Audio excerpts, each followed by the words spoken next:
Tôi là Lê Hằng, founder và cũng là CEO của Gym House Boutique Fitness.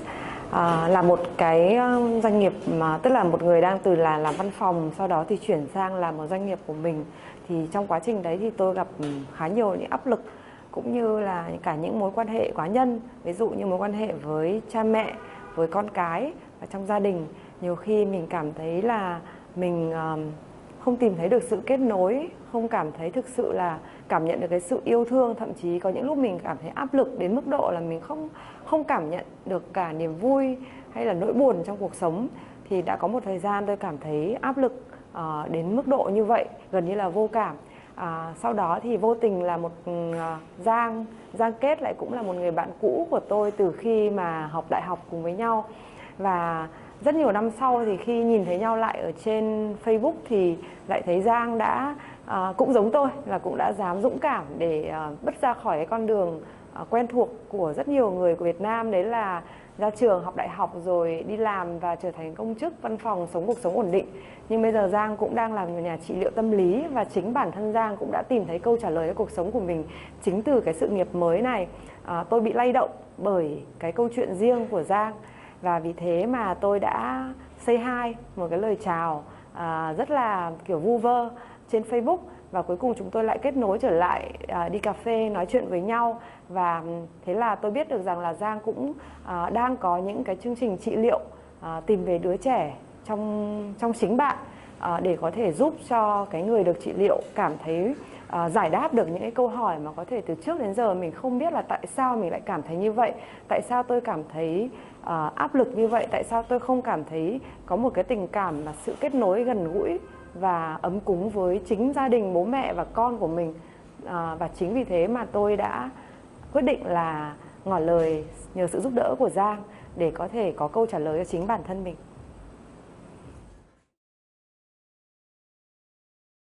Thực sự là đến khi mà bắt đầu trong cái buổi trị liệu đấy thì tôi cũng hoàn toàn không có nhiều khái niệm lắm về thôi miên. Trong cái trí tưởng tượng của tôi thì thôi miên nó giống như trong phim ảnh, là sẽ có một cái câu đồng hồ quả lắc như thế này, rồi là mình sẽ được đưa về cái trạng thái gì đấy rất là kiểu nó gọi là vô thức. Sau đó thì mình sẽ cảm thấy như là mình được lạc, và gọi là nó rất là kỳ diệu. Và tôi rất là tò mò là không biết là thực sự thôi miên thực sự nó là như thế nào, nó có phải là một cái gì đấy kỳ diệu hay là ma thuật gì không. Và khi mà tôi gặp Giang vào trong căn phòng trị liệu rất là ấm cúng, như là một cái ngôi nhà của bạn ấy ở phố Tông Đản, thì trong căn phòng đó thì tôi bắt đầu được đưa vào trạng thái là thiền định, thả lỏng để tĩnh tâm. Và khi mà bắt đầu được nhắm mắt thì tôi được Giang giúp cho, dẫn dắt cho mình đi vào cái cảm giác là mình trở thành một đứa trẻ. Trong từng cái lời nói và trong cái buổi trị liệu đấy, Giang dần dần là làm cho tôi thả lỏng. Và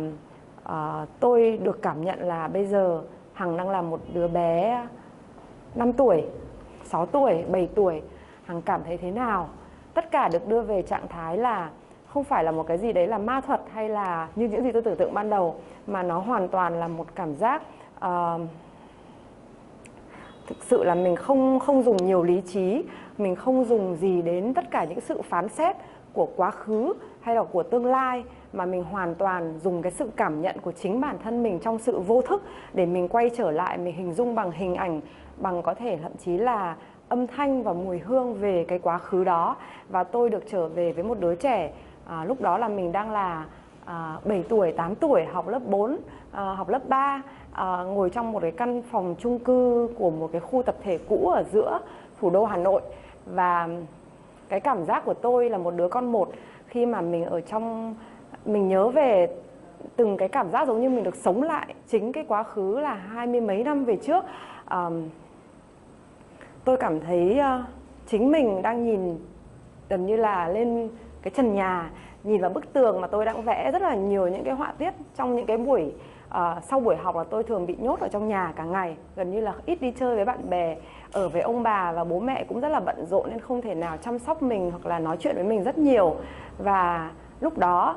tự nhiên một cảm xúc ùa về, và tôi nhận ra một điều, đó là tôi đã quá cô đơn trong một thời gian rất dài của quá khứ và tuổi thơ. Cái quá khứ đó của tôi thì nó không hẳn là như mọi người nghĩ là khi chúng ta tìm về đứa trẻ bên trong mình nó phải là một cái gì đấy nó quá là phải là bi kịch, hay là một cái gì nó rất là có nhiều những biến cố. Có thể có những người như vậy sẽ cần phải trị liệu, nhưng với một người rất là bình thường như tôi, có một tuổi thơ phải nói thật là êm đềm, được cha mẹ yêu thương, thậm chí là chiều chuộng, vậy tại sao tôi vẫn có những cái cảm giác mà đến giờ mình không thể giải đáp được, mình không cảm thấy sự kết nối, ngay cả một cái sự yêu thương với chính ấm cúng với chính những người thân của mình. Và thế rồi khi mà với lời hướng dẫn của nhà trị liệu, tôi bắt đầu dần dần cảm thấy rằng là mình sẽ trả lời được câu hỏi đấy bằng cách hãy nhìn em bé đó như là nó đang ở ngay trước mặt mình. Em bé chính là tôi, là Hằng, năm tôi 8 tuổi, ở trong căn phòng đó một mình. Và hãy ôm em bé đó vào lòng. Hãy đơn giản là nói với em bé đó là chị yêu em rất nhiều, hãy ở đây ở bên cạnh chị. Và ngay cả lúc này đây, khi nói đến câu đấy thì tôi cũng cảm thấy rất là xúc động. Bởi vì thực ra là khi mà chúng ta nói về yêu thương bản thân, thì khi mà chúng ta thực sự yêu thương được bản thân cũng chính là lúc mình có thể yêu thương được tất cả mọi người với một cái tình yêu trong lành và nguyên sơ nhất. Yêu thương bản thân là gì? Là mình sẽ không bao giờ bỏ rơi mình, là mình có thể nói được với bản thân mình những câu nói mà người Việt Nam mình rất hay ngại ngùng khi nói với bố mẹ và con cái mình. Mẹ yêu con yêu bố, con yêu mẹ. Nhưng khi mình có thể tự nói với bản thân mình được rằng là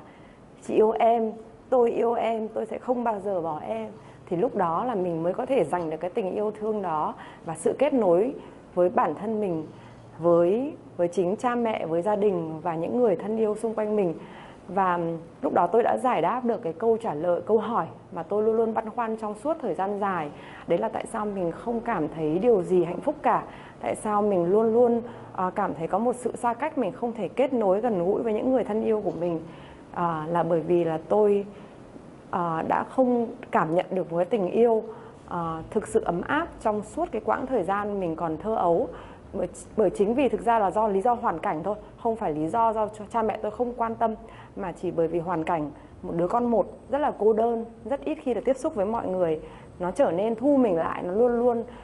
chỉ chăm chú vào những bức hình vẽ, những hoạt động của riêng nó, nhưng nó không tương tác, không có nhiều thời gian để có thể yêu thương và nói với mọi người cái lời yêu thương của nó. Thì sau này dần dần tôi đã trở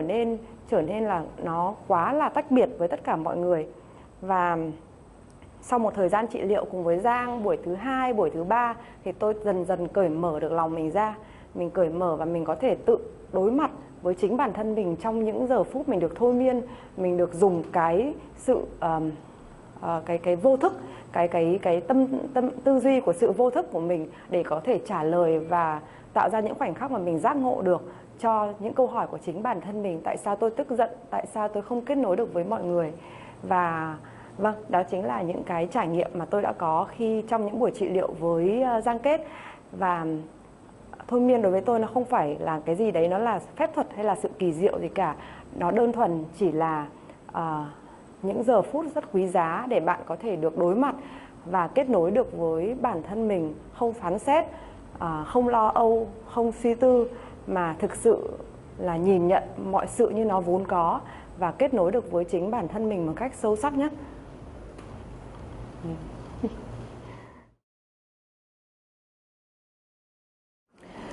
Hằng nghĩ là trong cuộc sống ngày nay, đặc biệt là trong xã hội Việt Nam, khi mà chúng ta đang chưa nhìn nhận về tâm lý học hay là những cái phương pháp trị liệu tâm lý một cách khoa học, một cách đúng đắn, hoặc là chưa được tiếp cận với nó, thì Hằng nghĩ những chuyên gia như Giang Kết là những người mà bạn nên tìm đến.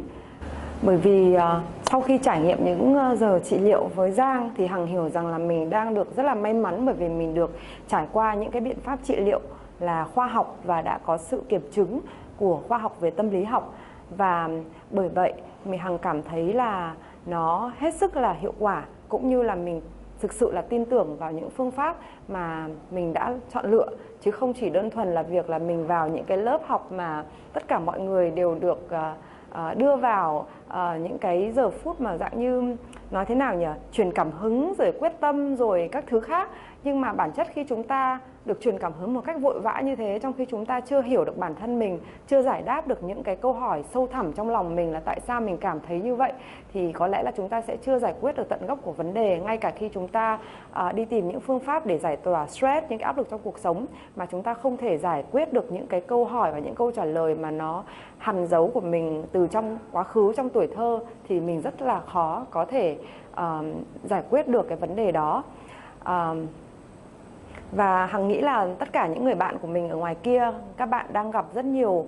có thể những áp lực trong cuộc sống, trong công việc, trong mối quan hệ với vợ chồng, với con cái. Và chính vì vậy mà mình tin là các bạn nên bắt đầu để tìm hiểu nhiều hơn về thiền định, về việc tìm hiểu về đứa trẻ bên trong chính mình bằng việc là có thể là lên kênh của Giang Kết để tìm hiểu về những thông tin như vậy. Và mình chắc chắn là các bạn sẽ dần dần là tìm ra một câu trả lời cho bản thân mình.